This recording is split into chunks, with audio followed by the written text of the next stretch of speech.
On 9 April 2002, the tenor bell of Westminster Abbey rang 101 times, once for each year of a life.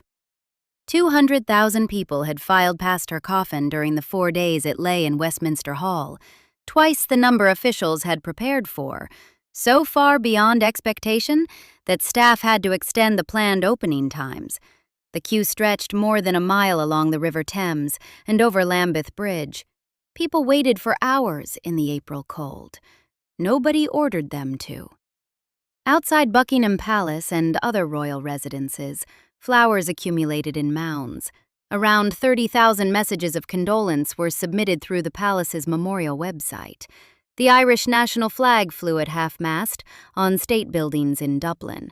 Flags at Volgograd, a Russian city of which the Queen Mother had been an honorary citizen, flew at half-mast until the day of her funeral.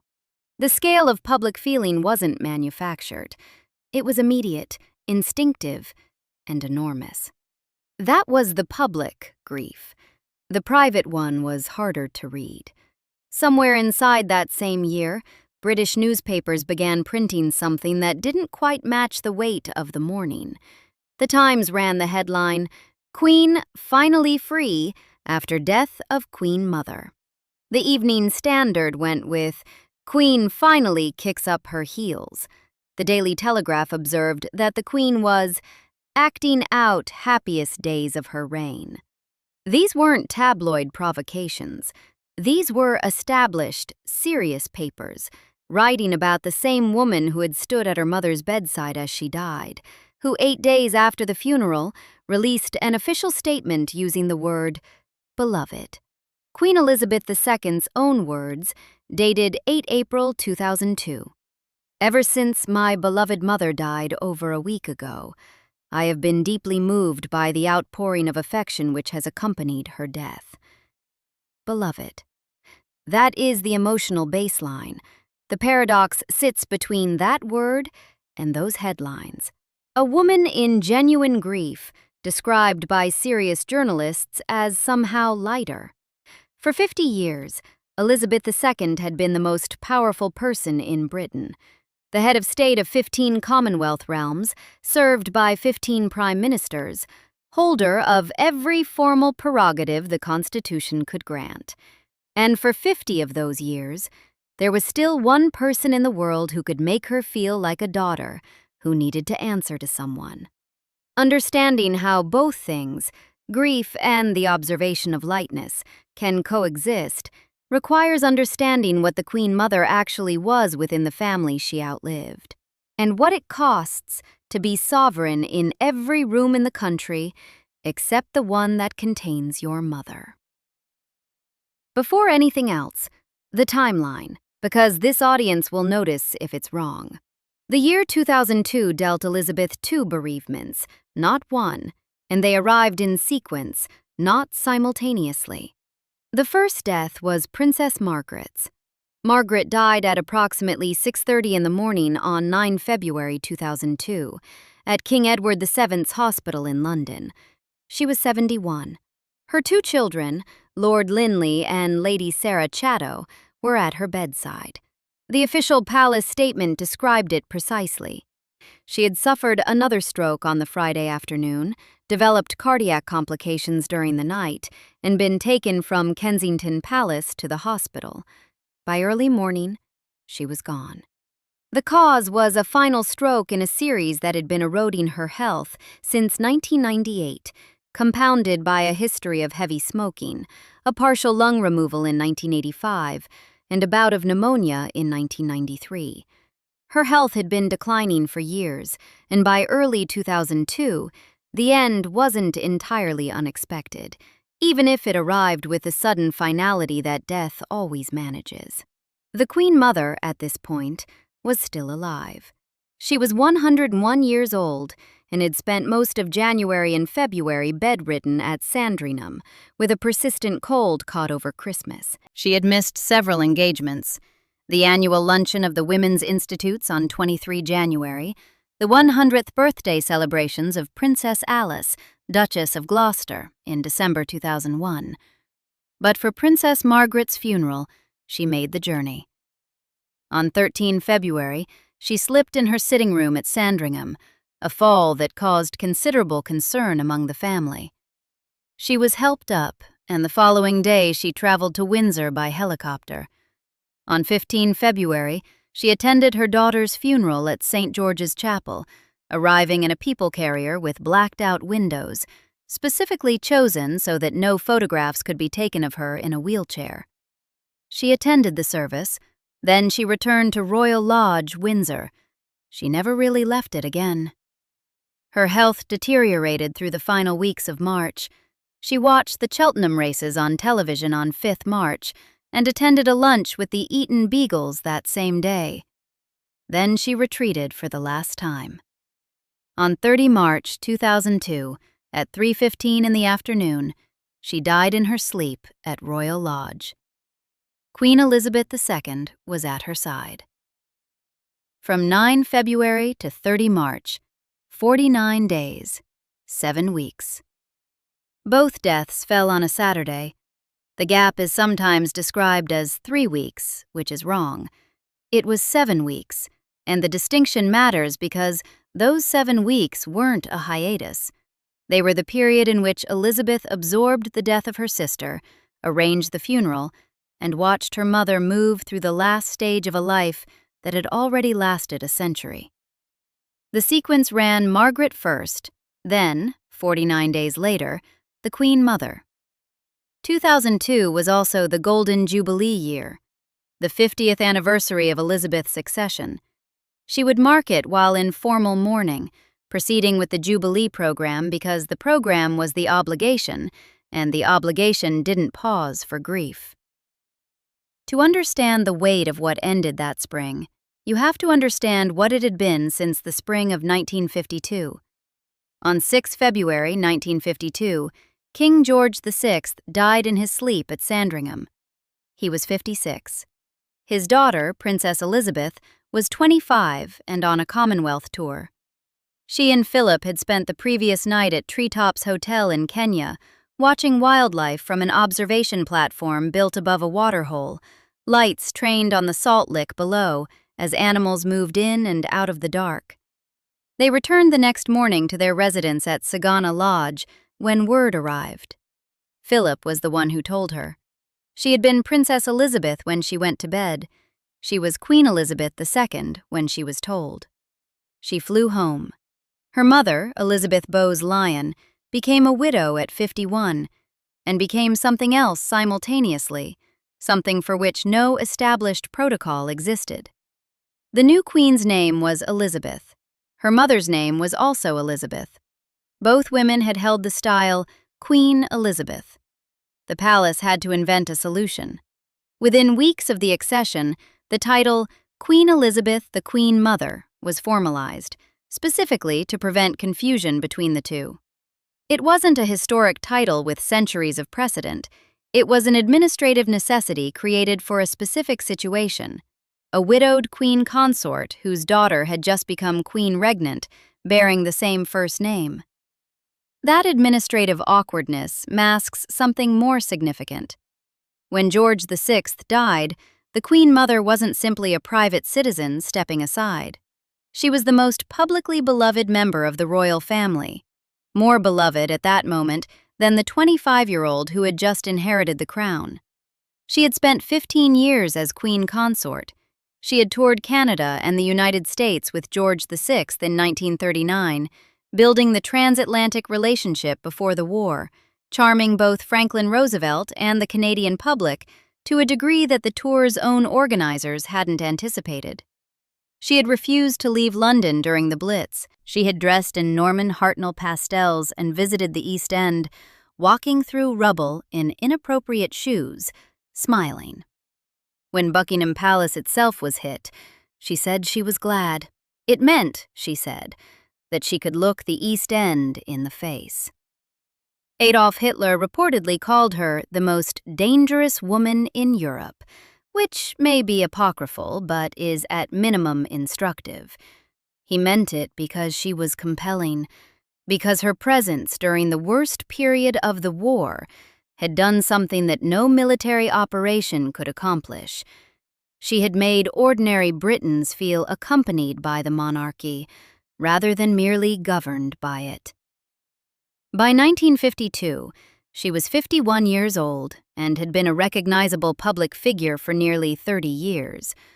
Her daughter had been a public figure for approximately 6. The emotional ledger between them wasn't equal, and it wasn't designed to be.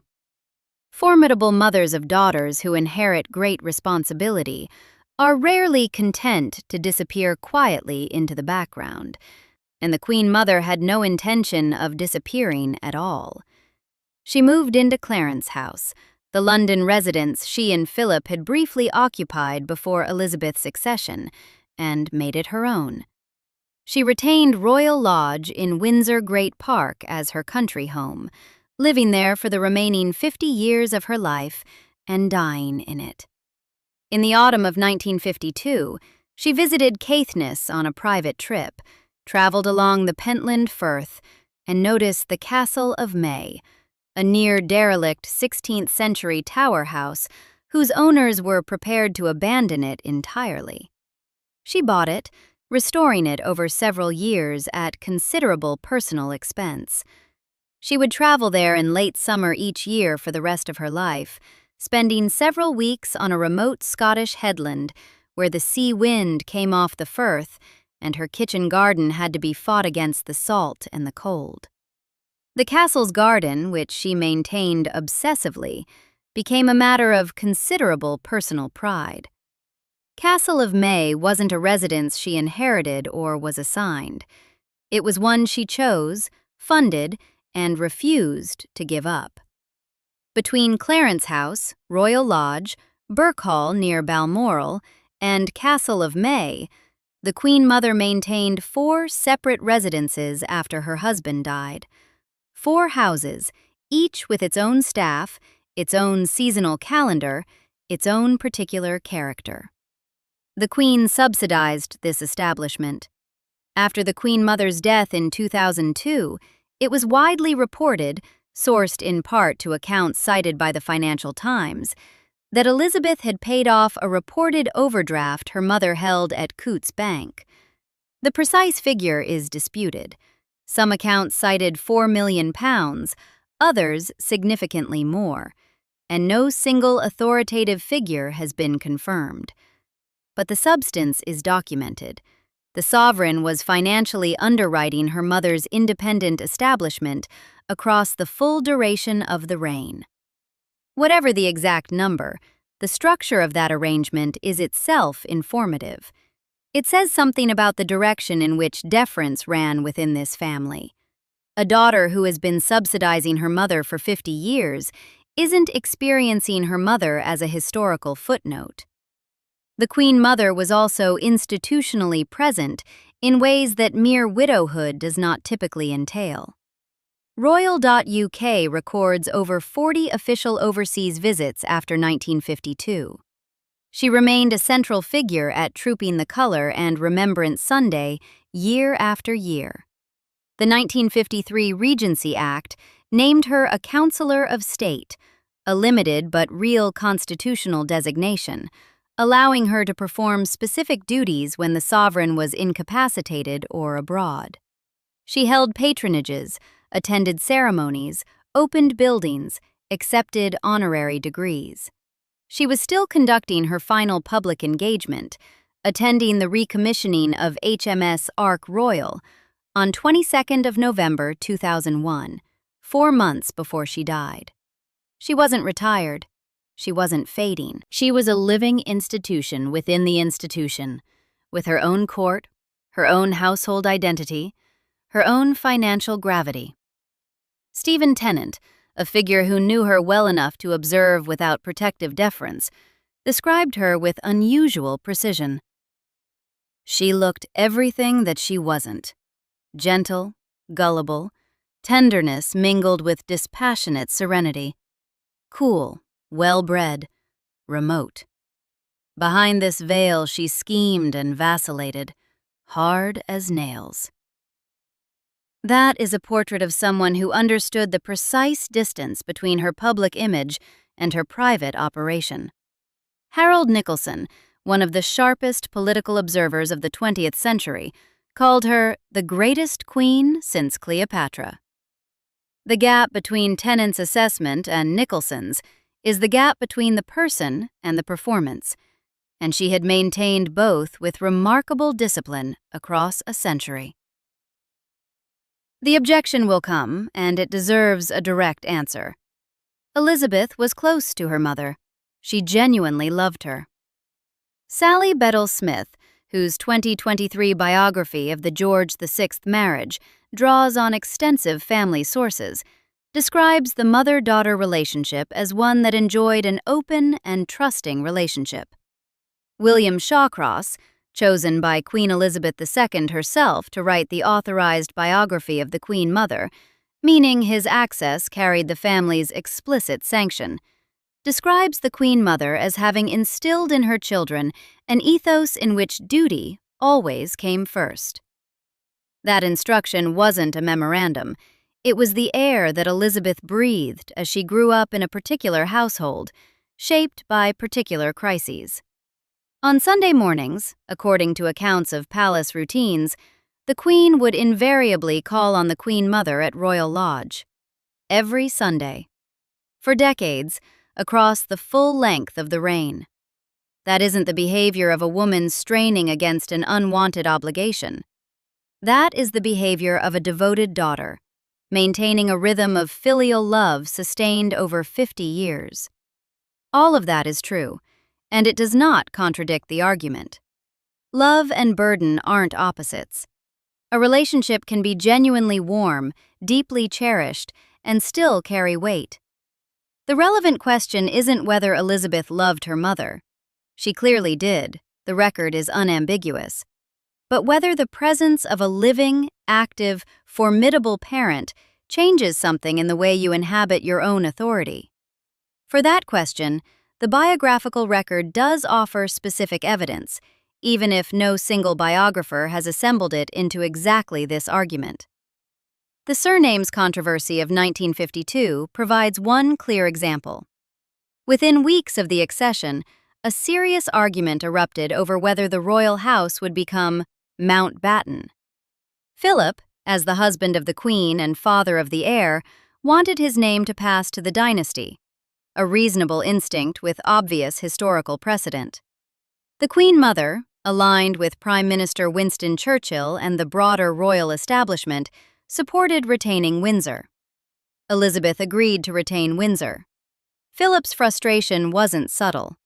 He later said with considerable bitterness that he was the only man in the country not allowed to give his name to his own children. The decision was Elizabeth's to make, and she made it. But she made it in an environment where her mother's institutional weight fell decisively on one side. In 1952, in the opening weeks of a new reign, under maximum pressure from every direction at once, the direction of familial influence ran one way. The Peter Townsend affair is more complex, and it would be a distortion to present the Queen Mother as the decisive authority in an outcome that involved multiple parties. In late 1952 and into 1953, Princess Margaret told her sister she wished to marry Group Captain Peter Townsend, decorated, charming, widely respected, and divorced, with 2 sons from his previous marriage. The structural awkwardness was extreme. Townsend had served as equerry to George VI and had been appointed comptroller of the Queen Mother's own household after the king's death. The man Margaret wanted to marry was, in the most literal sense, her mother's employee. The Church of England's position on divorce made the marriage constitutionally complicated. Parliament's likely response would have required Margaret to renounce her succession rights. Multiple parties shaped the eventual outcome: the Queen, the government, Parliament, the Church. The Queen Mother's stated private position, documented in Shawcross's authorized account, was that she hoped, given time, the affair would simply peter out. That isn't a formal veto. It's a strategy of delay, which is itself a form of influence, particularly when it comes from a figure whose approval carries the weight it carried in this family.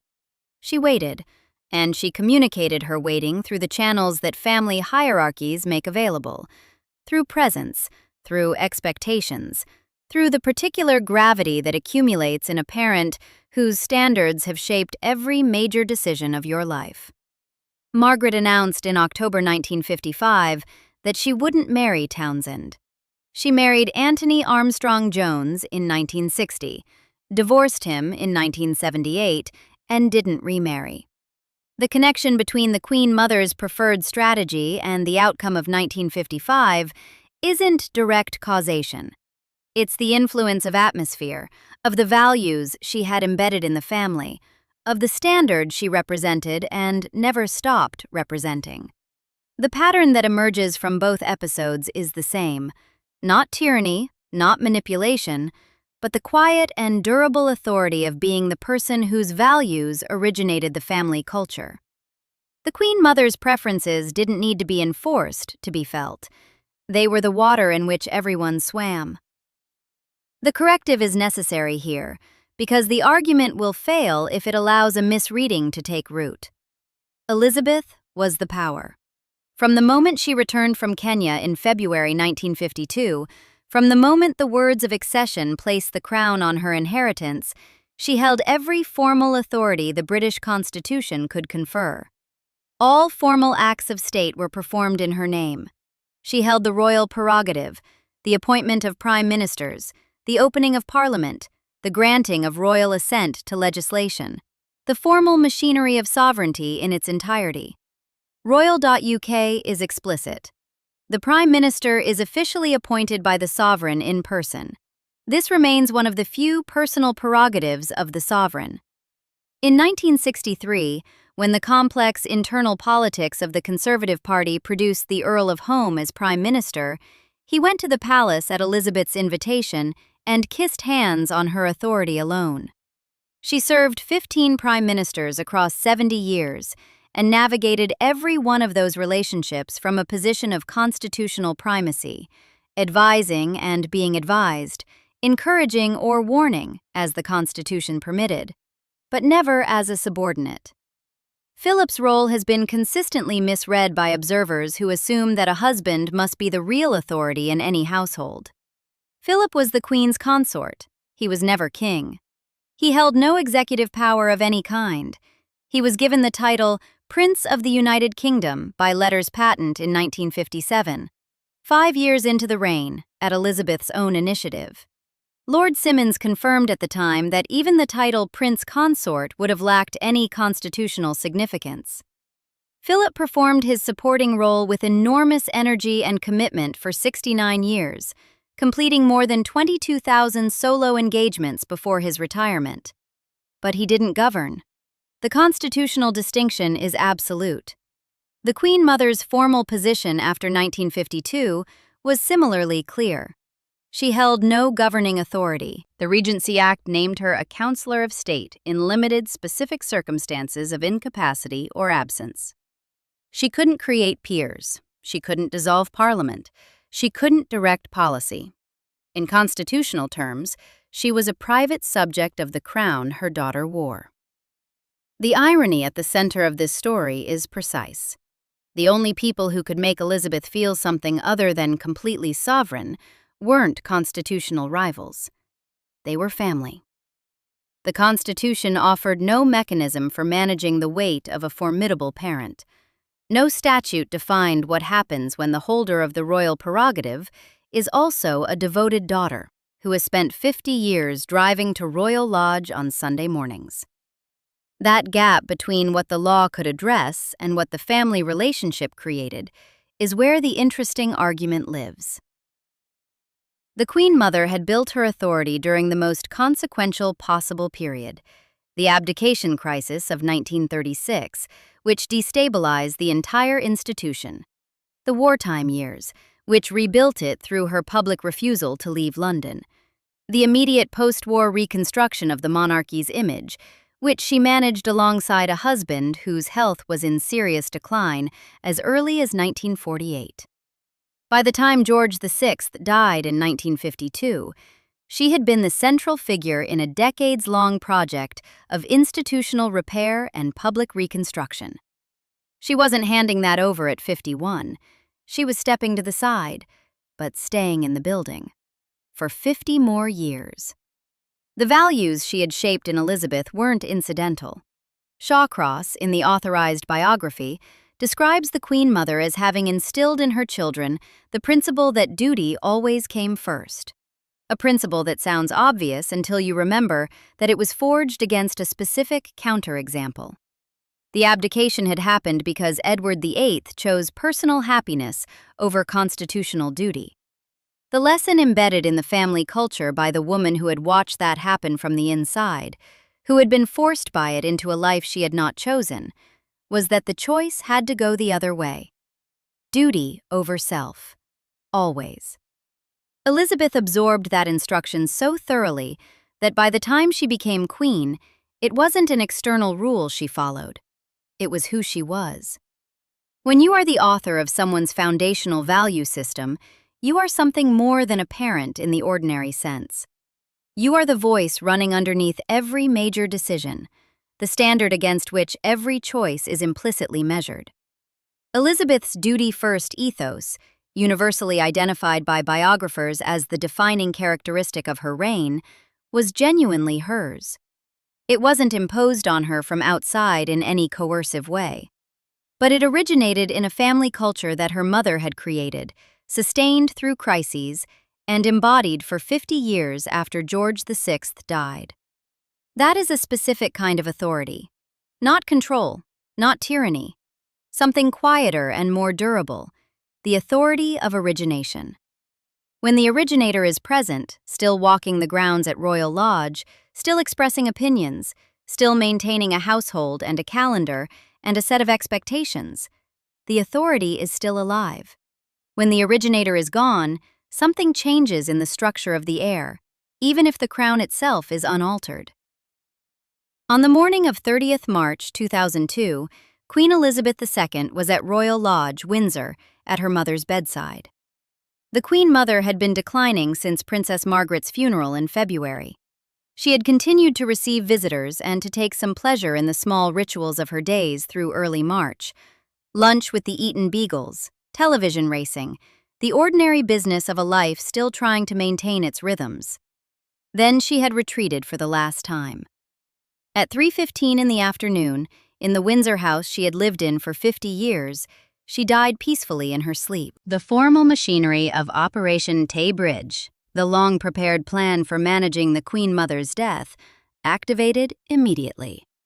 Prince Charles and Prince Andrew, on holiday in Switzerland and Barbados respectively, flew home. Her body was placed at the altar of the Royal Chapel of All Saints near Royal Lodge, where the Queen and the royal family attended an evensong the following day.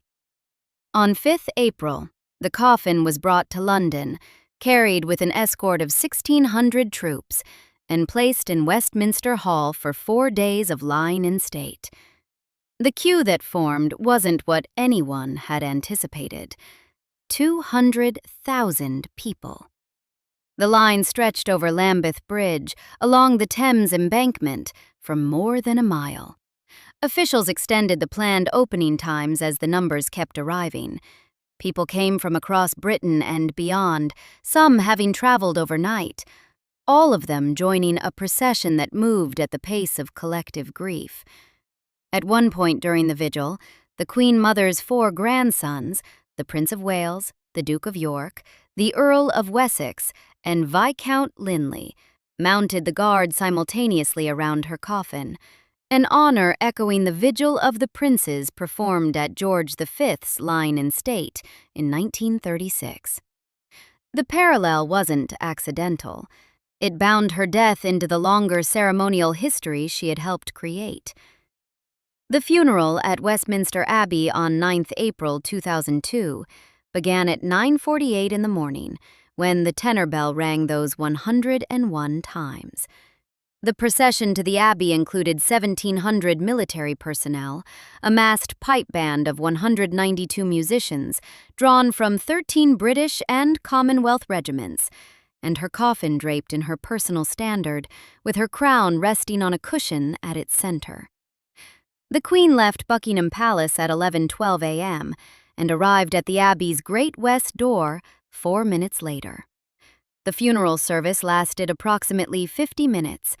After it, the cortege traveled by road to Windsor, 50 minutes through central London, crowds lining the entire route. The Queen Mother was interred in the King George VI Memorial Chapel at St. George's Chapel, Windsor, beside the husband she had outlived by 50 years. At the same private service, Princess Margaret's ashes were placed there too. The two women who had died 49 days apart, together in the same chapel on the same afternoon. What was left after all of that ceremony was the ordinary continuation of a reign that had now shed its last significant private anchor. The newspaper headlines appeared during the Golden Jubilee celebrations that June, and the timing is the key ambiguity. The Jubilee of 2002 had not been expected to be straightforwardly celebratory. A 2004 academic analysis of press coverage noted that it had initially been viewed as a risk for Queen Elizabeth II, meaning the warm public reception wasn't a foregone conclusion. The 1990s had been a genuinely brutal decade for the institution. The annus horribilis of 1992, when the Wales, York, and Kent marriages all collapsed in public, the fire at Windsor Castle, the constitutional embarrassment of the Diana years, and the near-catastrophic mishandling of the days between the Paris crash in August 1997 and the palace's eventual public response. By the end of the decade, the monarchy was navigating questions about its own relevance that it hadn't faced in this form since the abdication. Then, June 2002 arrived, and the public showed up in numbers that surprised observers who had expected residual coolness. On the evening of the Jubilee concert at Buckingham Palace, crowds stretched from the gates through Green Park. The Queen, at walkabouts and public events throughout the Jubilee weekend, was visibly animated. Correspondents who had covered the monarchy for decades reached for a word, and the word that kept appearing was delight. The Times headline, the Evening Standard headline, the Daily Telegraph piece on the happiest days of her reign.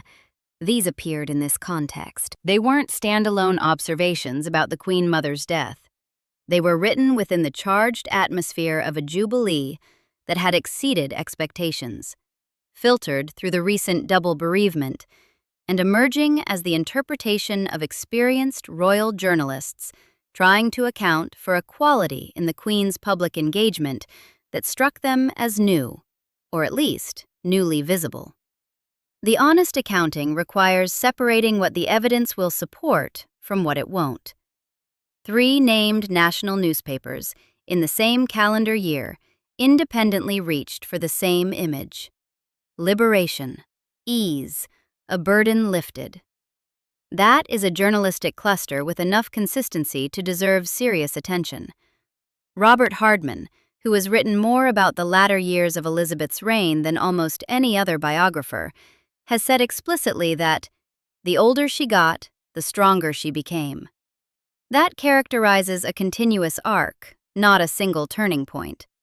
He does not, in the available record, identify March 2002 as a specific pivot. He describes a queen who grew in confidence and strength across 7 decades, not one who was suddenly unencumbered in a particular spring. No named biographer, not Shawcross, not Hugo Vickers, not Hardman, not Bedell Smith, has been found in the available record to have explicitly stated that Elizabeth appeared more relaxed or freer, specifically because of her mother's death. The lighter perception is a journalistic interpretation, recorded at a specific moment, with an alternative explanation immediately available: the Jubilee reception. After the turbulent 1990s, an unexpectedly warm public response to the 50th anniversary of her reign is sufficient on its own to explain why the Queen appeared to be having some of the best days of it. What can be said with confidence is structural, not psychological. After 30 March 2002, there was no longer anyone in Elizabeth's life who had been queen before her. No one whose approval carried the specific weight of a parent's endorsement. No one whose views on the proper conduct of the dynasty still constituted a living cultural presence within the household the queen occupied. The Queen Mother had been the embodiment of an older version of the monarchy, someone who could still remember, from personal experience, George VI's coronation in 1937 and the abdication crisis that had made it necessary. When she died, that living connection to the pre-Elizabethan monarchy died with her. There is a distinction between constitutional sovereignty and what might be called the emotional architecture of sovereignty, the private, familial, deeply human context in which a queen is also someone's daughter, someone who has spent 50 years managing a relationship that carries weight no constitutional document addresses. That architecture changed in the spring of 2002. Whether the change felt like liberation or like grief or like both at once is something Elizabeth didn't record for our benefit. She wasn't in the habit of recording it. By the end of 2002, Elizabeth was 76 years old. The turbulent decade of the 1990s was behind her. Diana had been gone since 1997, Margaret since February, the Queen Mother since March. The Jubilee had returned a measure of public warmth that the institution had genuinely needed. Whatever the relative weights of those factors, the texture of the reign had changed. She continued going to Royal Lodge, the Windsor house her mother had lived in for 50 years, but by 2003, it had passed to Prince Andrew. The rhythm of the Sunday visits, maintained across a lifetime, was simply gone. Not suspended, gone. The house was still there, her mother wasn't. Robert Hardman's formulation, "The older she got, the stronger she became," remains the best summary the biographical record offers. A continuous strengthening across the whole career, not a rupture at a specific moment. What the record also shows is that after 2002, the principal sources of private complication that had defined the turbulent middle of the reign were all resolved. Not pleasantly, not without grief, but resolved. The monarchy that Elizabeth now led was constitutionally identical to the one she had led in 1952. Nothing in the law had changed. The crown was the same. The powers were the same. The obligations were the same. But the family structure in which the crown was embedded had altered in a way that no legal document could measure. Elizabeth was, for the first time in her adult life, the oldest living member of the immediate Windsor family. There was no one left who remembered her as a child, no one left for whom she had ever been anything other than the Queen. The family hierarchy had simplified to its most essential form, just Elizabeth, and the institution she had embodied for half a century. Elizabeth died on 8 September 2022 at Balmoral Castle, aged 96. Her cause of death was listed as old age. Her reign lasted 70 years and 214 days, the longest in British history, the second longest of any sovereign in recorded history. She outlived the Queen Mother by 20 years. She outlived Philip, who died at Windsor Castle in April 2021 at 99. She outlived Margaret by 20 years. In the final decade of her life, she was the last person alive who had experienced the very beginning of her own story from inside the family, the abdication that made her father king, the Blitz, the Kenya morning when Philip told her she was queen. Everyone who had witnessed those moments from inside was gone. The Queen Mother's death didn't make Elizabeth II more powerful. She had been the power since February 1952. Every formal prerogative, every constitutional authority, every appointment and assent. These were hers from the morning she landed at Heathrow and walked down the steps of the plane to find Churchill and Eden waiting on the tarmac. Philip held no executive authority. The Queen Mother held no executive authority. The constitutional position had always been exactly what it appeared to be. What ended on 30 March 2002 was something the Constitution had never addressed and could never have addressed: the private structure of accountability that surrounded the Crown. The Queen Mother had not competed with Elizabeth for authority. She had been the author of Elizabeth's understanding of what authority meant and what it required. When she died, Elizabeth stopped being the second Queen Elizabeth in a family that still contained the first and became simply the Queen, unchallenged, with no prior occupant of feminine royal significance still living in the same household. No one left for whom the crown was also a continuation of their own story. Love and liberation can arrive in the same terrible moment. Elizabeth didn't stop being a daughter. She stopped having to be one in the shadow of the crown. The crown itself didn't change. The emotional architecture around it did. And on the evidence available, that is the most precise and honest thing that can be said about the spring of 2002 and what it cost and what it ended. Subscribe for more stories like this.